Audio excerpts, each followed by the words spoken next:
Unlocking unlimited potential means to me finding the best in yourself so you can actually help inspire that in others. Unlocking unlimited potential means the work is not about you. It's about seeing the greatness in others and using your own story and your own vulnerability to unleash the potential that others have. It means going for it.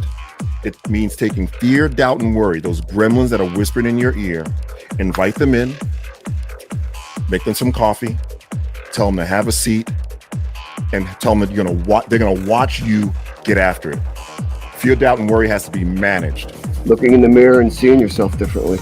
It's hard enough to get a student to see who they are, but now try to get them to see who they can become. And that will make all the difference in the world.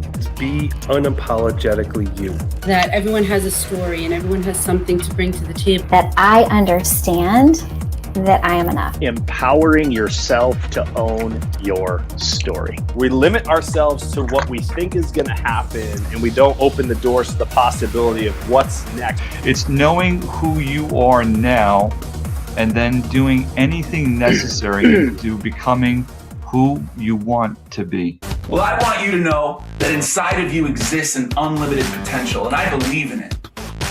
And one reason that I believe in it is because inside of us is a potential that once we learn how to control it and harness it and live it with passion, that we'll be able to spread it through our schools and our classrooms and through our communities and into our world like wildfire. Join me on the journey as we explore together unlocking unlimited potential. And I can't wait to be on this journey with you.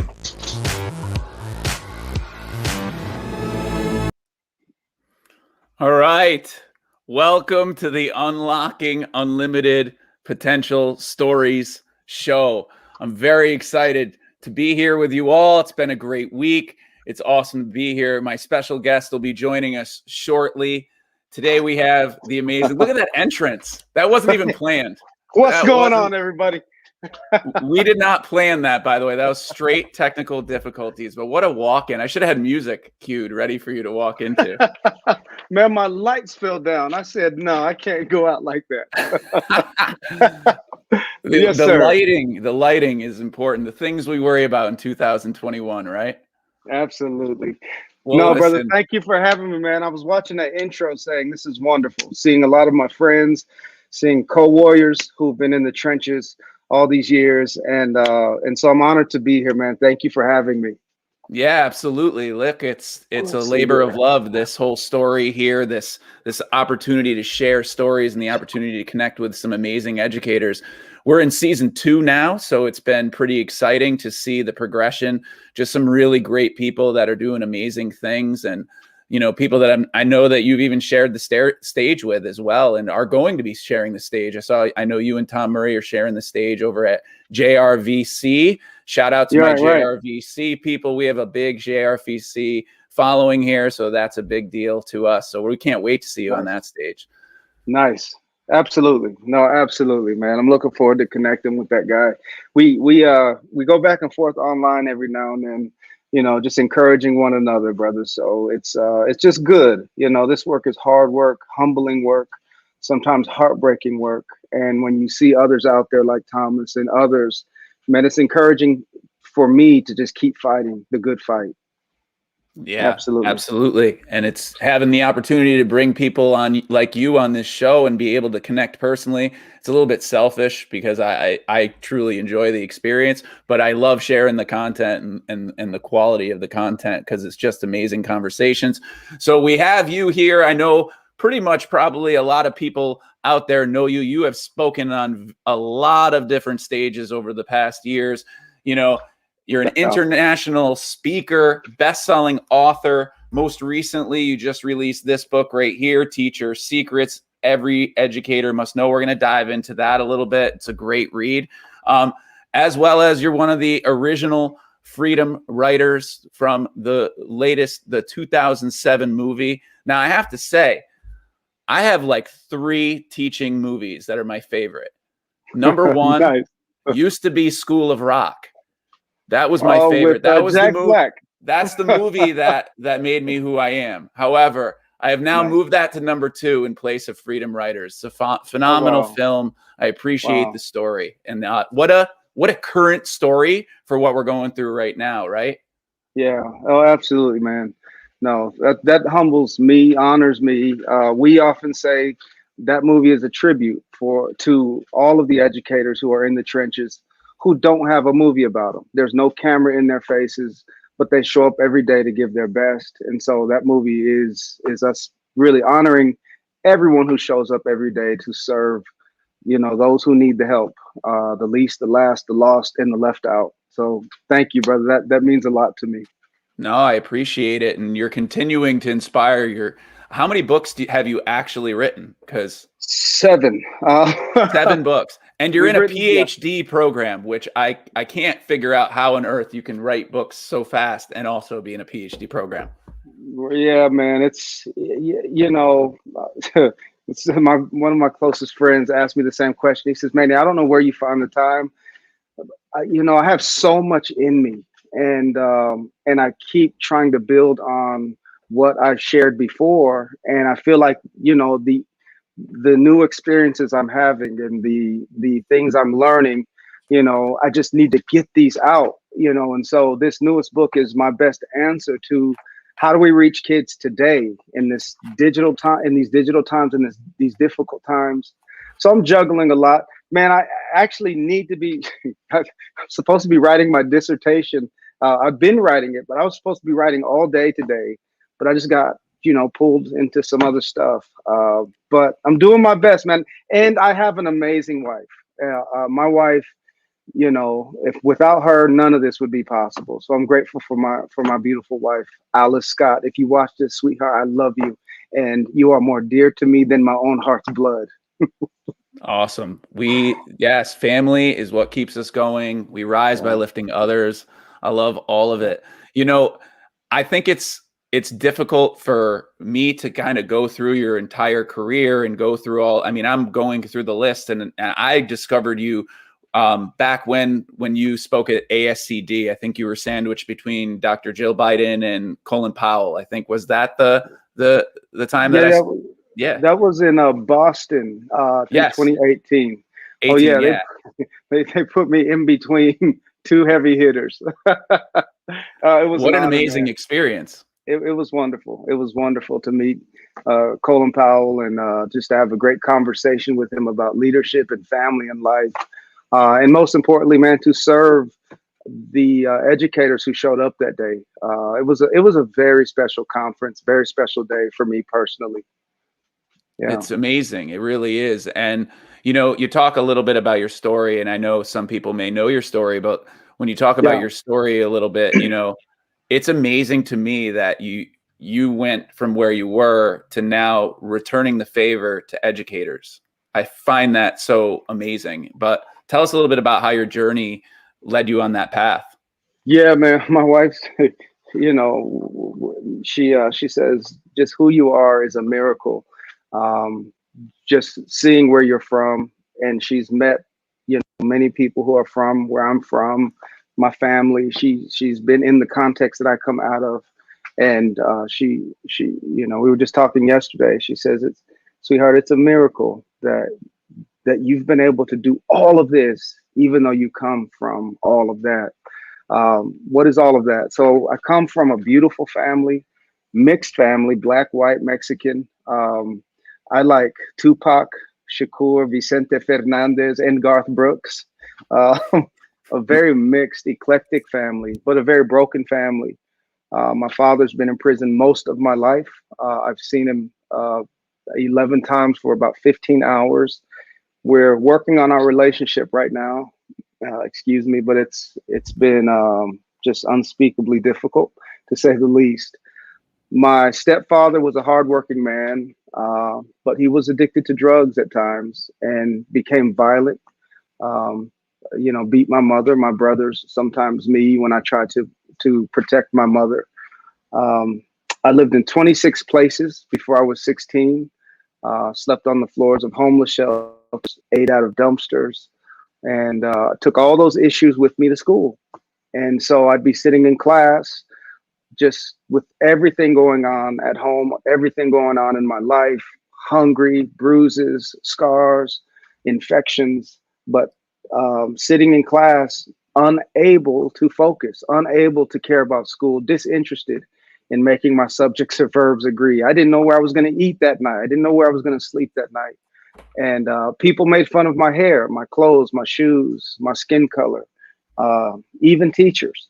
And so I started hating school, started ditching school, and I did school from 4th to 9th grade, 60 to 90 days a year, just running the streets, 11 years old, smoking weed, getting drunk, stealing cars. And the first semester of my freshman year, I earned a 0.6 GPA. I got a 3 Fs, 3 Ds, and a C. I got a D in gym. Second semester, I dropped out. My best friend was killed on his way to see me. He was on the honor roll. He was on his way to UCLA early. An amazing human being coming to hang out with me, and he was killed. And that just, when I lost Alex, I lost hope. And because I was convinced that if he, who was working hard, he was doing the right things, he was better than me. If he could make it out of our neighborhood, then there is no hope for me. And so it was there that I dropped out, there that I gave up. I was just angry and hurting and hopeless and broken. And it was into that context that several loving adults came into my life and helped me turn things around. A man who was addicted to crack helped me. Teachers and coaches and counselors and tutors and librarians and lunch ladies.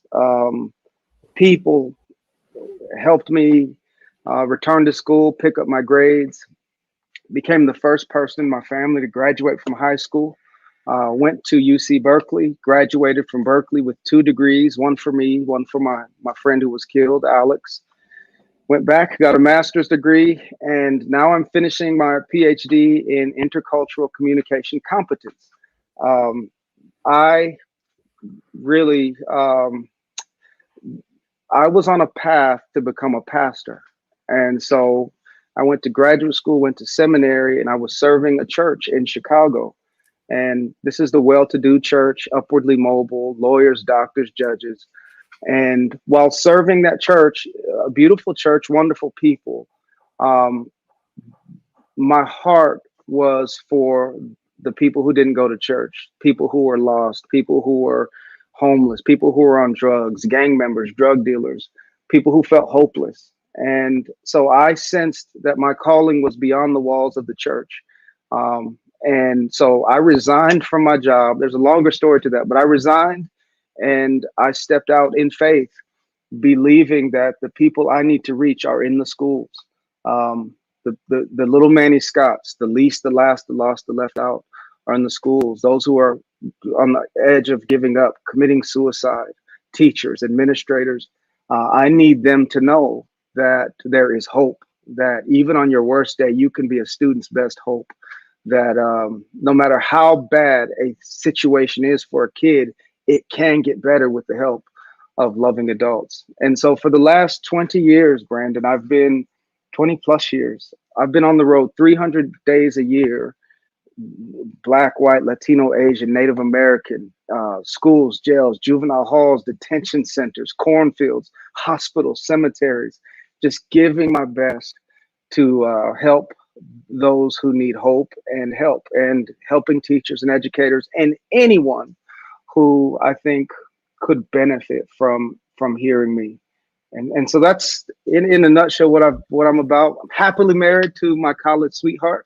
We are we're going on 20 years of marriage. We have 3 beautiful children. I'm a pilot now. I've lived in 38 places, but I now have a home that I don't have to leave anymore if I don't want to. We have served in 49 states and on 6 continents, and it's been an honor. It's been an honor. It's not what I planned, but it's, I think, what I've been called to do. Yeah. It's been a tremendous career. And that is, I mean, it's an amazing thing that you've done that. I mean, you've even spoken on a stage in front of 100,000 people, like that right there. Bucket list times 10, right? Amazing. But that right there is kind of, it just goes to show the quality of work coming from your story. And you know, there's a lot more there's a lot more Manny Scotts out there, like you're saying, right? They're still out there today. And you know, as you go into these schools and as you're speaking and as you're talking and as you have this whole thing about you that's so special and you share your story, you kind of have walked through, you give them hope. It's amazing that you're able to provide hope through your story. And then I know you also talk a lot about in your book, you talk about how people come up to you after you speak, and that's where that's your favorite time. You spend a lot of time with, you know, these people, and they come up with these stories and they're crying and they're really letting out all of their feelings and all of their thoughts. Yeah. And then you get to that point. So there's so many of them out there. So what's your advice? I mean, educators, I know they've been through the trenches. They've been through everything, every change possible that could be imagined. And on top of that, there's also the students who have dealt with, you know, times 100 of that too.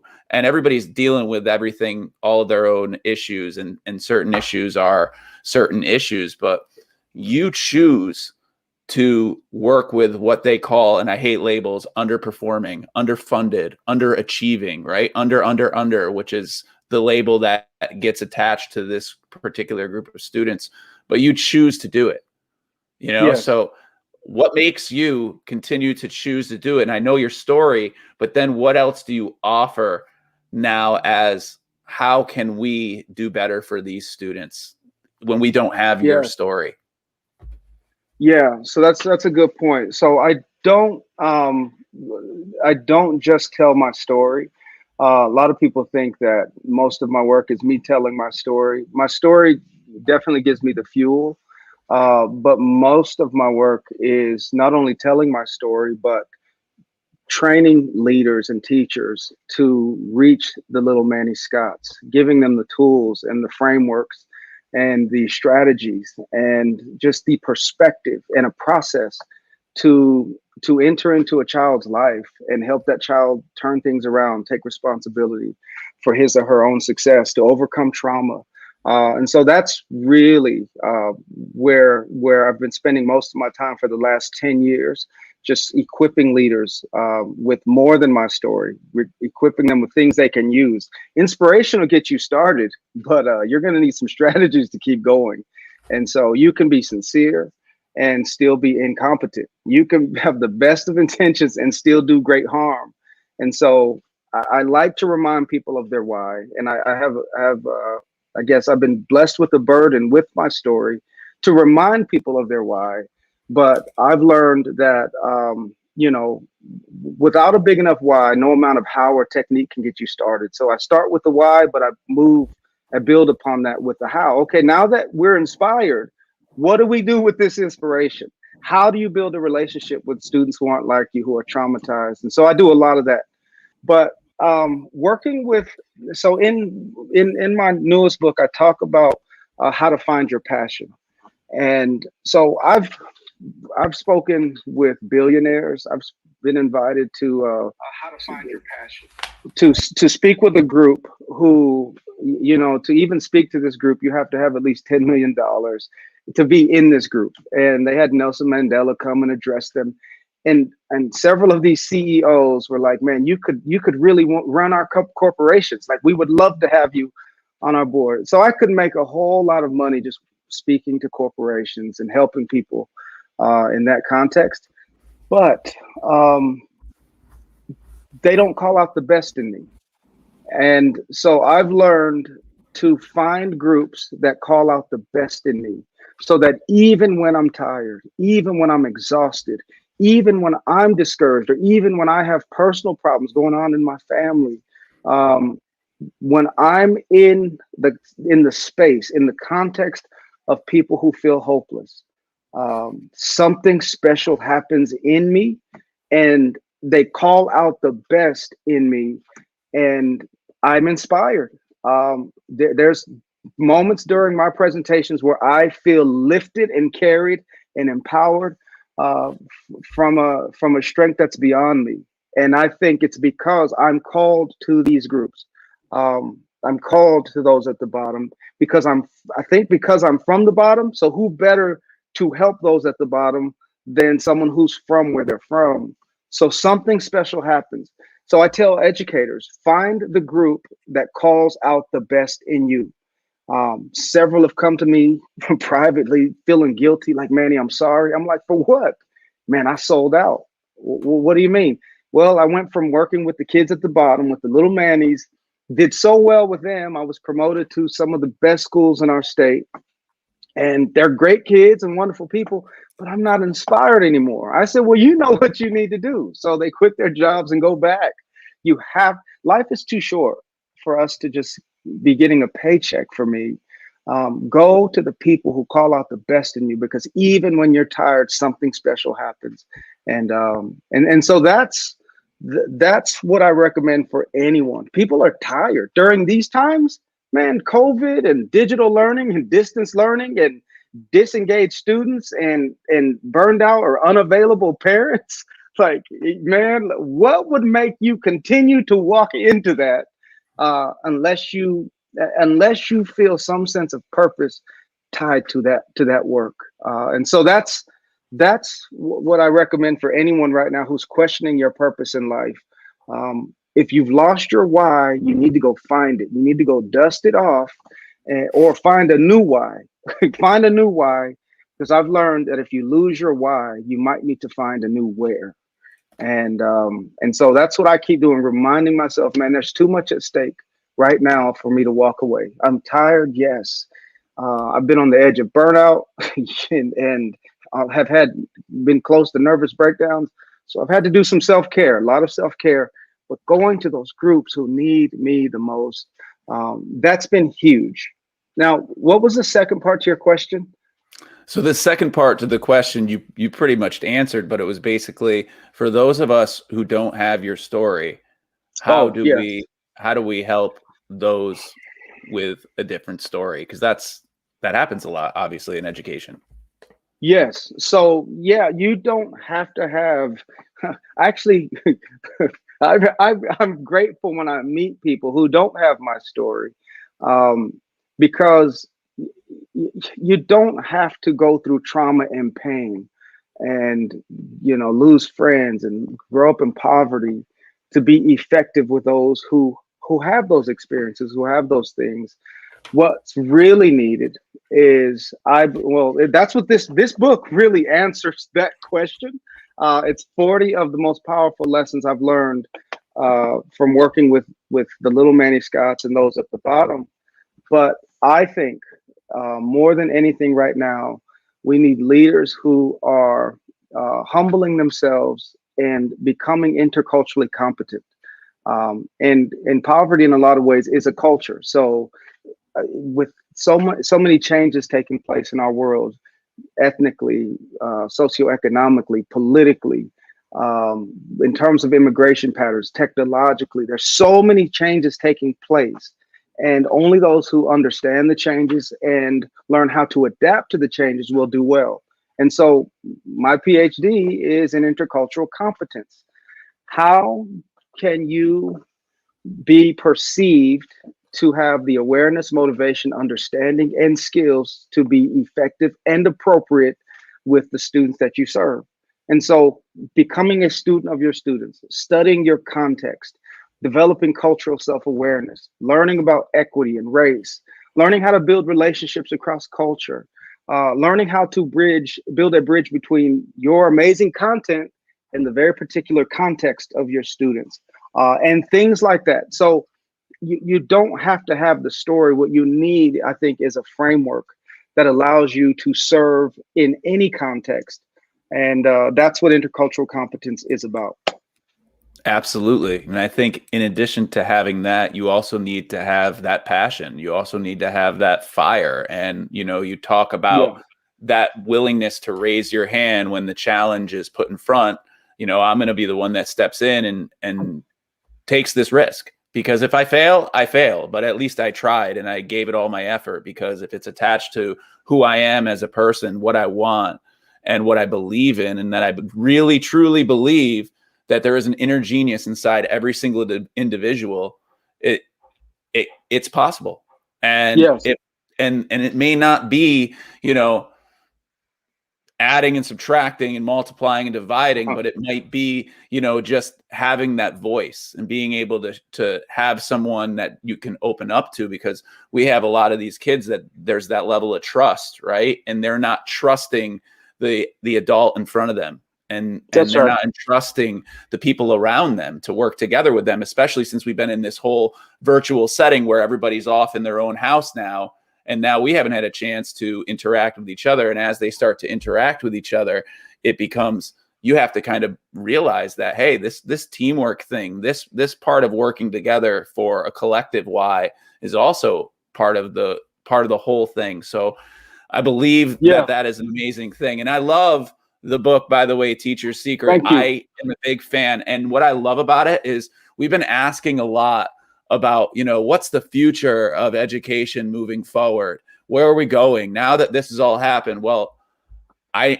started reading this and I was like, well, this is the way forward, because there's so many solid snippets. The chapters are all really easy to go through. I like the fact that it's like you can absorb it, you can go back to it. But most importantly, the secrets they're important to culture, social emotional learning, all those current buzzwords that are happening right now, equity, equality, and all those things that are important. So it's also a guide to help educators get kind of current with the times.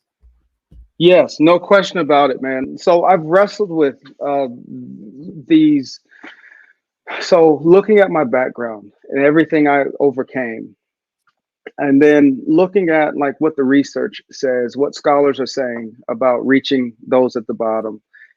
But most importantly, looking at the last 20 plus years of my work with those who need the most help, the book synthesizes all of that. Manny, who reached you? How did they reach you? What worked? What didn't work?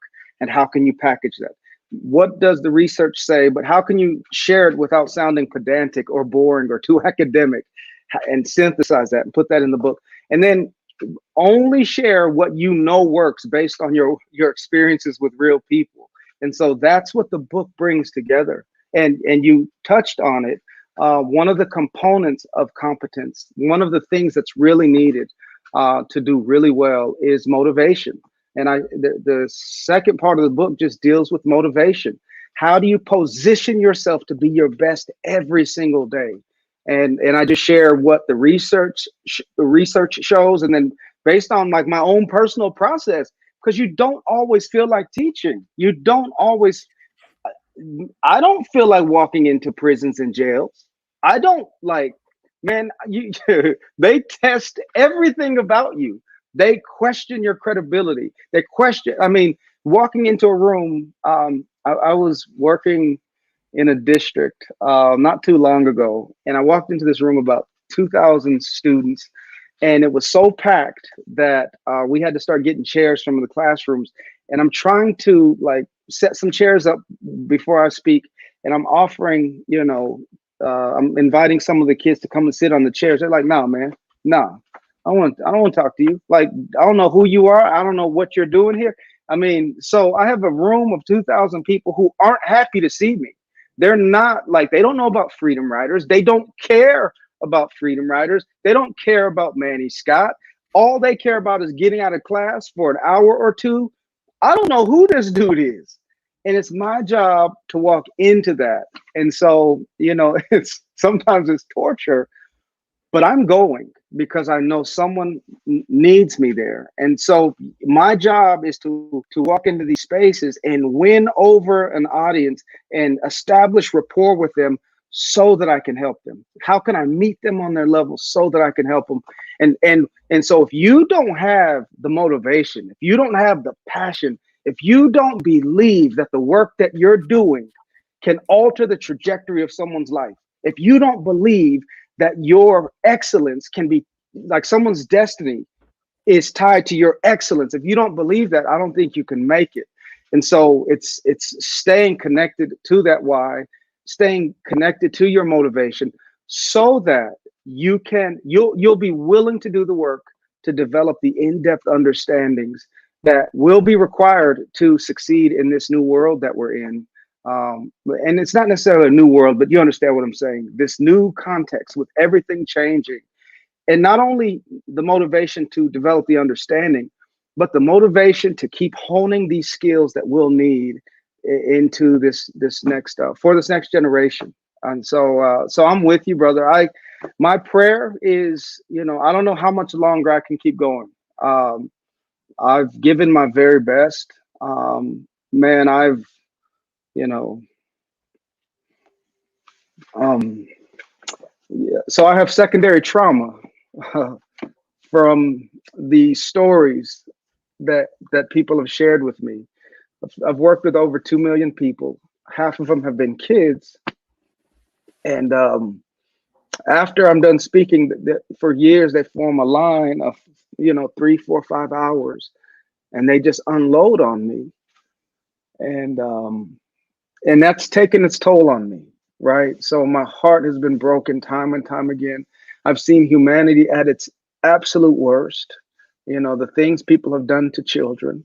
And so, regardless of how much longer I can keep going, because I'm still a husband, I'm still a father, and I need to be present and well for my family. If for whatever reason I can't go on much longer, if someone wanted to pick up where I left off, I would give them this book. This is my life's work, to carry on the work, whether or not I can do it. So, but it's an honor, man. I'll go as long as I can. And I'm grateful for every opportunity. And I'm grateful for brothers like you and so many others who are continuing to do the work, because it needs to be done. Yeah. It's amazing. It's an amazing career, though, to be able to sit there and say you sat and those kids wanted to actually sit there in line and wait that long. And those were probably some of the same kids that wouldn't even take that chair that you were putting out and asked them to sit in. Absolutely. And that's just, but that's when you look at your life and you look at where you are now and where you came from, and most importantly, the amount of the influence that you've had positively throughout millions of lives. I mean, that's just, it has to be such an absolute level of pride on top of all the trauma, right? Because there's that pride of, that's just amazing to be able to get to this point and, to come through what you had to come through personally, but now to be able to return that and use it as a challenge, the challenges as opportunities for growth. It's an amazing story. Oh yes. It's so fulfilling, man. Like I was telling my wife, everyone has to die, but are you living a life that you can be proud of? And so, I can tell this story to you. So every time I speak, well, I was speaking, I was on a speaking tour, and it just takes everything out of me. Sometimes, when I come home from a tour, I used to speak 30, 40 times a week. Sometimes I've spoken like 8 times a day. Sometimes I've been in like 50 states in 1 month, and it's crazy. I come home and I'll just sit in silence, 2-3 days, and my children will just lay on me. My daughter will just hug me, and I just asked her. I said, "Sweetie, why do you hug me?" She said, "Daddy," she says, "every time you speak, a little part of you dies, and." She says, "We know that our love brings you back to life." And so, brother, the work kills me, right? Like when I speak, I'm giving everything. Like, this really might be my last presentation ever, and I need to know that I gave my best, because if I don't, I might lose someone. I might lose a kid to suicide. I might lose a teacher. I might lose an administrator or someone. And so I'm giving everything as best as I can, but it takes its toll on you, right? Like, and so I feel like a little bit of my life leaves me every time I speak. And so but I'm fulfilled by that. My daughter, my children, they hug me. I know that my work is, by God's grace, making a difference and touching a lot of lives and preventing a lot of suicides and giving people hope and giving them tools they can use to reach the little Manny Scotts of the world. Man, I'm grateful. I'm fulfilled, and I'm excited about what's going to come out of this context that we're in right now. I know teachers are learning some new stuff right now, and who knows how this will change education. I hope it makes us better. Absolutely. That is, grab a copy of Teacher Secrets. That is right there. That is the answer to the future, I think, my friend.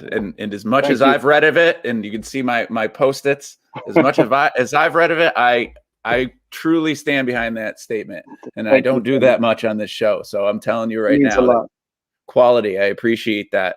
And yeah, the way forward is really, it's a chance for us to grow and thrive. It's not a chance for us to stop and dive, right? It's a chance for us to keep going. It's a chance for things to be different. And if we're looking at it with that perspective, from leaderships, from teachers down to students, and even students should be the ones thinking, like, how can school be different than it ever was before? Because there's a lot of resources that schools have access to now that they didn't have access to before. And even families have access to things now that they didn't have access before. And people are doing some amazing things in all areas. You talk about people in this show. We love to dedicate an episode to someone on this show who is unlocking unlimited potential in all whom they serve. You mentioned you'd love to dedicate this episode to Dr. Craig Ott. Yes. There he is right there. My man. All right. Yes. So Dr. Craig Ott, man, he is my advisor. He's the director of the PhD program at Trinity International University, and he's over the intercultural studies program. But this man has not only been a mentor academically, challenging me, teaching me to think critically, not letting my conclusions be stronger than my evidence, you know, how to do high quality ethnographic research and really become a scholar. So he's helped me, you know, he's helping me become a more sharp and exact tool for this work. And so professionally and personally, just as a mentor, as a man who I think for the last 20, 30 years, he's like an unsung hero. He travels all over the world training leaders. You know, sometimes he's training them in caves, and sometimes he's training them in the middle of forests.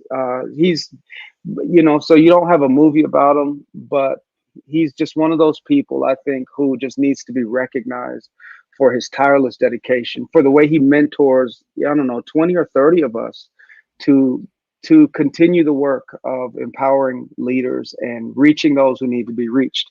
So I love you, Dr. Ott, if you get a chance to see this. Shout out to a teacher. I love it. Yeah. That's the best part about it, right? You're still shouting out teachers.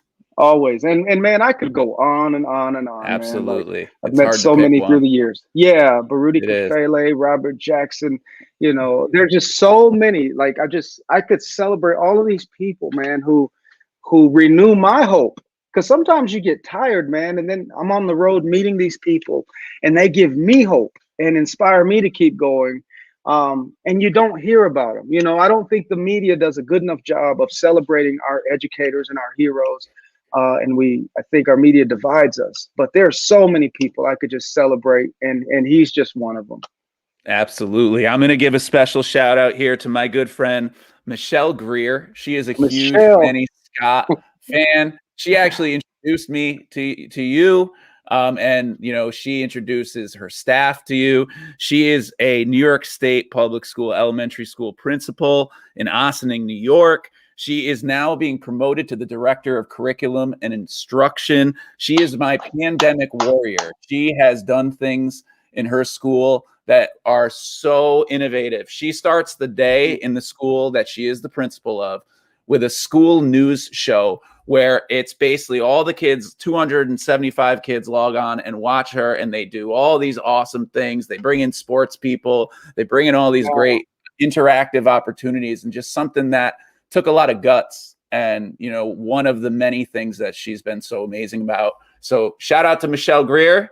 Michelle Greer, shout out to you. Thank you for your work, my friend. I remember us talking, I don't know, a couple years ago, maybe 2 years ago, but I remember our exchange. I think we talked while you were in your car, and it was like a FaceTime or something. And I remember saying, she's really special. So thank you for your work.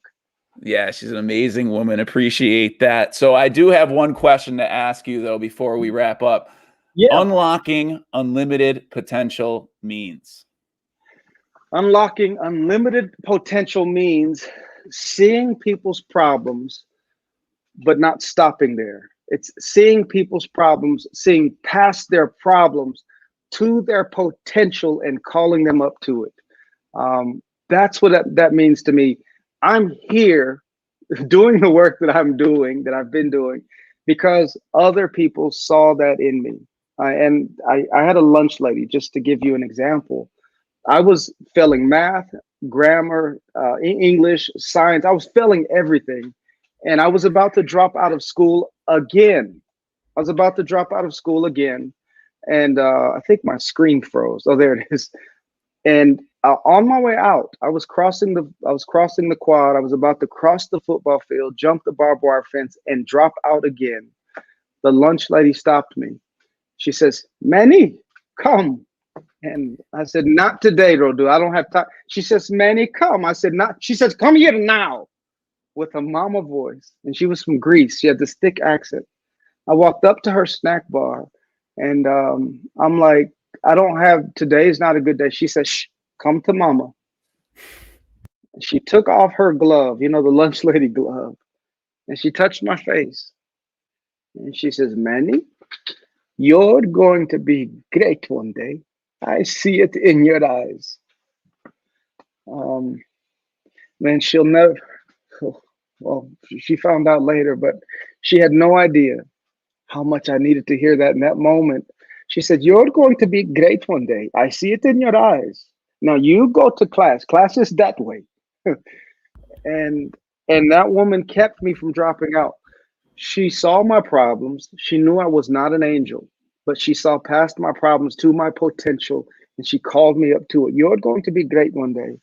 And my life is the product of many experiences and exchanges like that with educators, teachers, lunch ladies, bus drivers, security guards. And so for me, unlocking unlimited potential means you see the problem, but past the problem to the potential, and you call them up to it. And she was your lunch lady, and she wasn't even your teacher. So that just goes to show the power that we all have, no matter where we are, when we're in contact with people, how important it is that we keep that true to our hearts, that belief, that faith, and I truly appreciate that. So Manny, how can people get a copy of this book? I'm thinking they can go to mannyscott.com. What do you think? Well, you can go to mannyscott.com and get it for $29.99, or you can get it from teacher-seek.com for pretty much free. The book costs like $10.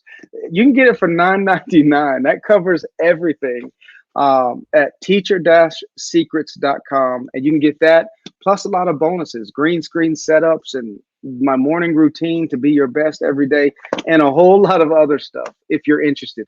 teacher-secrets.com. That's it. Perfect. There it is. They can learn the Be Salty routine too.